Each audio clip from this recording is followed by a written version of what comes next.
Mag-gusto siya po pa magtanong sa mga tao ng Dota. Kuya, pwede ba magtanong? Bakit?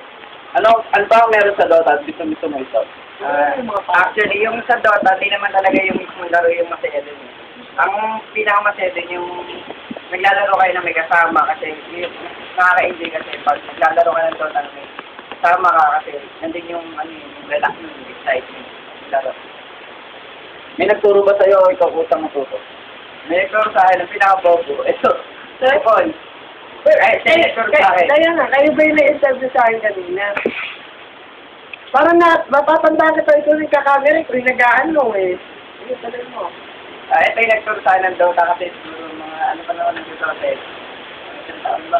Ganon, mga ganon. Dalawang taon pa nga. Kuya, minsan ba nagkakating ka o hindi pumapasok sa klase para na mag-Dota? Hindi ako nagkarating kasi may times naman na nakakapag-Dota ako ng hindi naman ako masyadong addict sa Dota. Pag may laro lang, kaya ako naglalaro. Ito, nagkakating ng klase.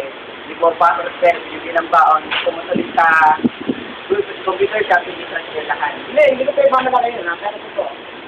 Minsan ba kuya, nakikita mong tigilan ng pag-Dota? Bakit? Oo, kasi mataas sa pera, mataas sa bank. Kasi Dota, gano'n din yung pag-na-addict ka, pag nagtuloy-tuloy, ubus yung pera mo, yun, kaya.